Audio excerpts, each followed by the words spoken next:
Et justement, c'est après avoir couché avec lui que j'ai réalisé que j'étais folle. En fait, cette histoire, c'est l'histoire d'une petite fille qui n'a pas grandi. Cette femme-là, elle a su se remettre en question, elle a su travailler sur elle, mais c'est pas le cas de beaucoup de personnes autour de nous. Un petit short, un petit soutien et tout. Parce que je savais que ça allait le séduire. Et puis, c'est arrivé un jour. C'est arrivé. On l'a fait. Ouais, on l'a fait. Bon, une vidéo rapide pour réagir à chaud à l'émission Bantu Talks sur la jalousie maladive de ma sœur. J'ai quelques points à relever, à souligner. C'est vraiment à chaud, hein, ça sera vraiment déconstruit. Mais après, vous savez que sur cette chaîne, je parle beaucoup de parentalité toxique. Il fut un temps parentalité toxique, hypersensibilité et gestion du stress en entreprise. Ce sont vraiment mes, trois principales, mes trois principaux sujets sur cette chaîne.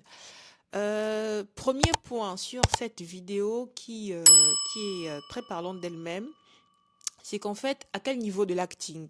Parce que je ne sais pas si tout le monde sait, mais en fait, sur cette émission, ce ne sont pas les vrais témoignages des gens.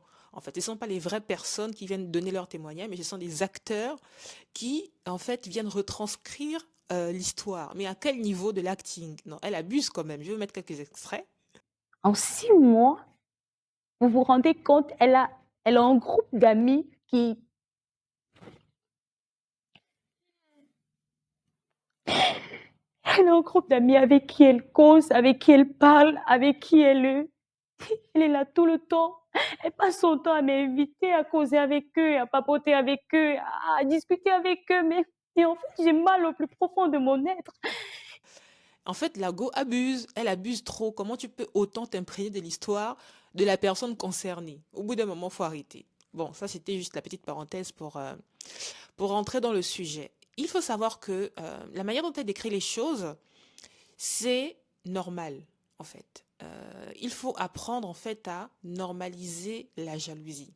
Dans le sens où, laissez-moi terminer mon propos, la jalousie est une émotion, comme la colère, comme la tristesse. C'est une émotion qui nous traverse. Il faut savoir qu'il y a un cycle de vie des émotions. En moyenne, une émotion dans un cerveau normal dure 3 minutes.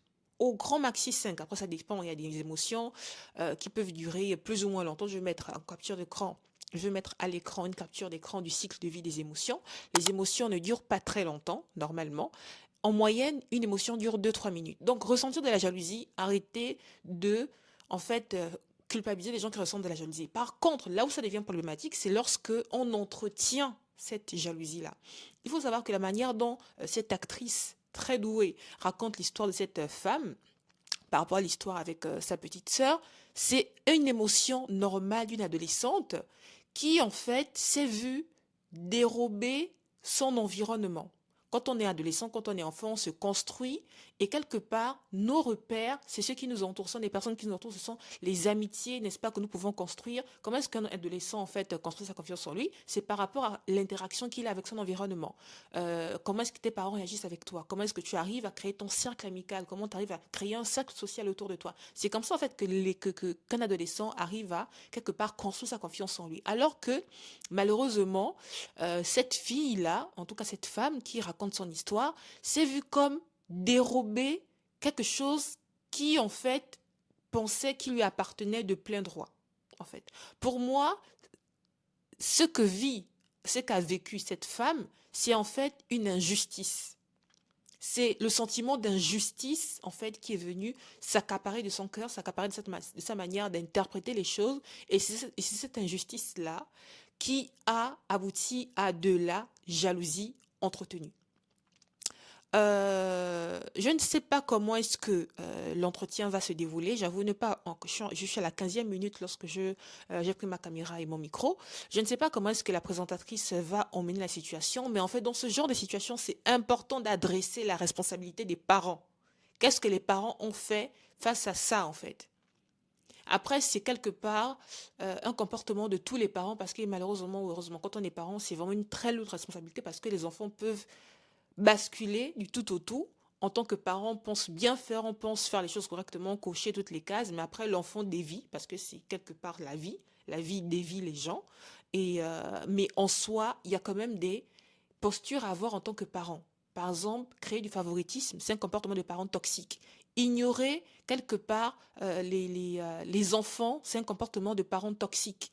Euh, euh, Ouvertement montrer un favoritisme, faire des comparaisons entre enfants, c'est un comportement de parents toxiques. Tout ça, c'est des parents toxiques. Donc oui, on soit d'accord. La dame dit oui, voilà, elle était jalouse de sa sœur parce que sa sœur apparemment avait un aura. Petit disclaimer, on a tous un aura, on a tous une lumière. Arrêtez-moi avec vos histoires de oui, tel brille plus que tout. Non, c'est juste que la personne peut-être a un charisme. D'accord, elle a eu on va dire la grâce de naître avec ce charisme, mais le charisme se développe en fait. Au contraire, vous voyez les personnes qui sont mieux que vous comme un exemple de potentialité. Si vous appréciez quelque chose chez une personne, il faut savoir que vous voyez cette personne comme un messager de la potentialité que vous pouvez également refléter. Vous voyez, d'accord, elle dit que sa petite sœur apparemment serait plus jolie qu'elle. Bon, après, comme c'est une actrice, on ne peut pas véritablement statuer. Mais après, la beauté en soi est subjective.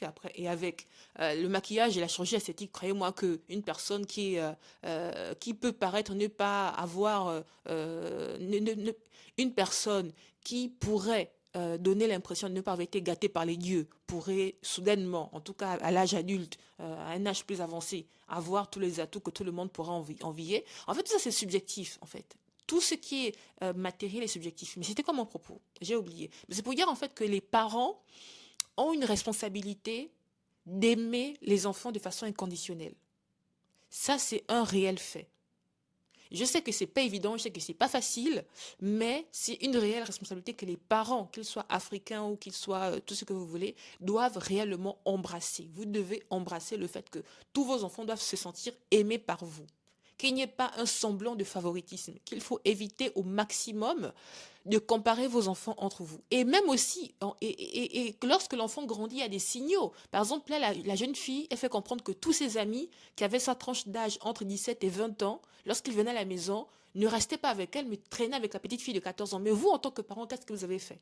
Je ne pense pas qu'elle était orpheline, elle n'a pas parlé de parents morts. Non, les parents ne sont pas morts. Mais en soi, comment ça se fait que vous êtes des parents, vous avez une adolescente de 17 ans, 18 ans, qui est grande, si elle apprend normalement à apprivoiser sa féminité, elle apprend à apprivoiser, à construire son sexe social, etc. Comment ça se fait quand vous, en tant que parent, vous n'êtes pas fichu d'observer que votre fille a du mal à créer un cercle social?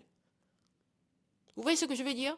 C'est vraiment important de comprendre tout ça et de garder tout cela à l'esprit. Les parents un, pour moi, ont 80% de responsabilité par rapport au comportement de leur enfant. Je suis d'accord qu'il y a des enfants qui vrillent vraiment, qui partent à 300, à 180 degrés de ce qu'on leur a appris. C'est la vie. Mais il y a une base qui est là et les parents, au plus vite, s'ils ont raté le coche, il faut qu'ils se rattrapent pour manifester cet amour, la manifester, en fait, cet environnement de protection et d'amour inconditionnel. Je regrette tellement. Et après le fait que, J'ai tellement.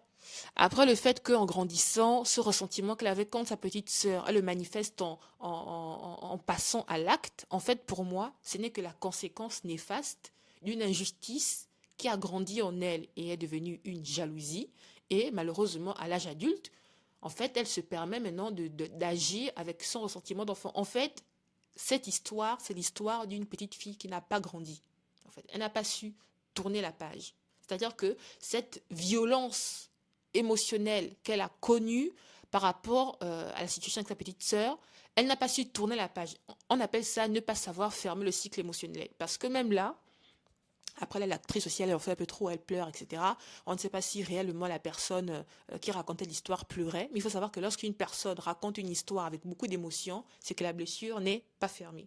Lorsque vous racontez une situation qui vous a profondément touché, mais la situation a plus de 2, 3 ans et vous parlez toujours avec autant d'intensité, ou même lorsque vous repensez à des situations passées et que ça crée comme un bouleversement en vous, il faut savoir qu'il y a quelque chose qui n'est pas encore correctement cicatrisé en vous. C'est ça en fait. Et malheureusement, souvent, nous sommes adultes, mais il y a beaucoup d'enfants dans des corps d'adultes. Et lorsque un enfant capricieux, brisé, qui a subi de l'injustice, en fait, prendre possession de son corps d'adulte pour faire le mal, quelque part pour venger le ressentiment qu'il a eu à l'âge en étant enfant, ben, ça crée des dégâts. Par exemple, là, dans le cas de la dame, ben, en fait, comme sa petite sœur apparemment est venue, vivait maintenant en colocation avec elle, et que sa petite sœur a eu un petit copain avant elle, donc, pour se venger de sa petite sœur, elle a commencé à flirter avec le gars de sa petite sœur jusqu'à avoir de l'intimité avec lui.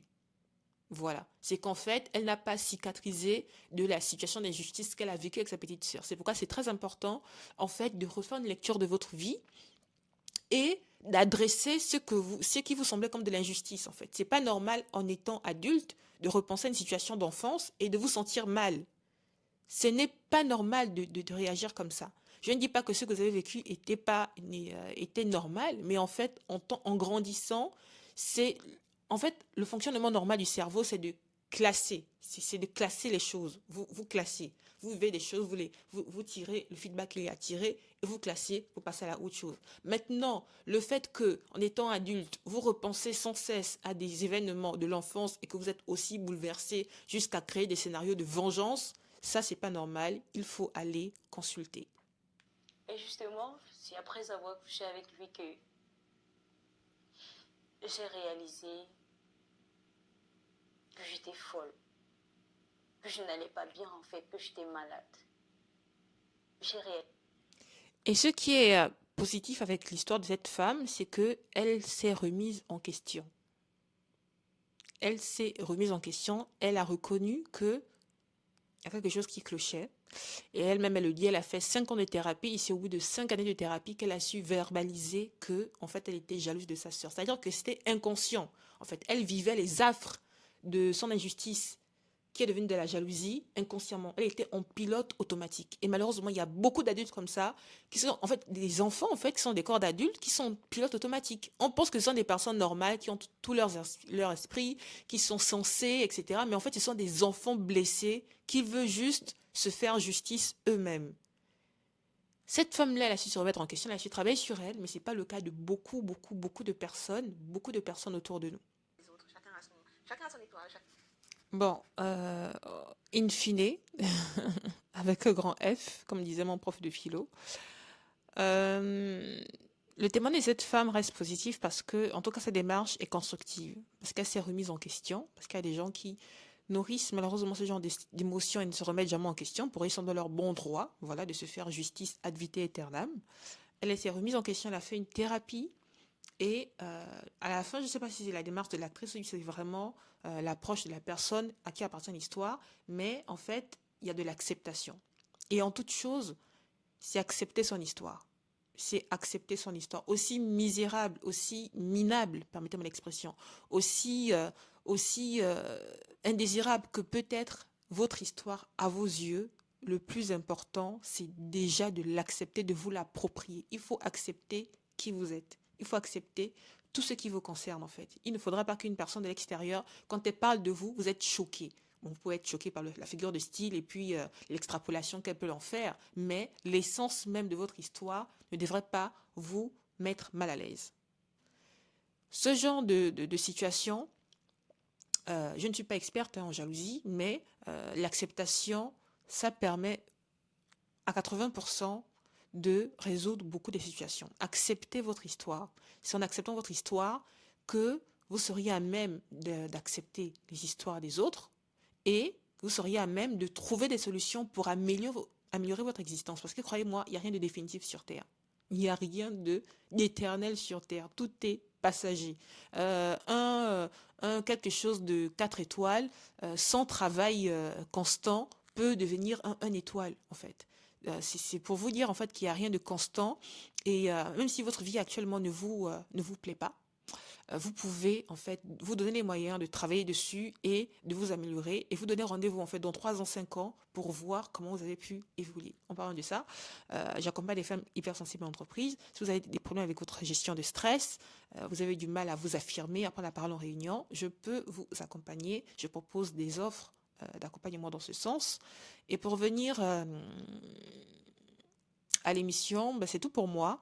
C'est une réaction comme ça à chaud, un peu déconstruite. J'espère au moins vous avoir allumé quelques étincelles en vous. Excusez-moi, je bafoue beaucoup dans cette vidéo. Je vous dis de prendre soin de vous, un niveau à la fois. Abonnez-vous et à très vite. Ciao.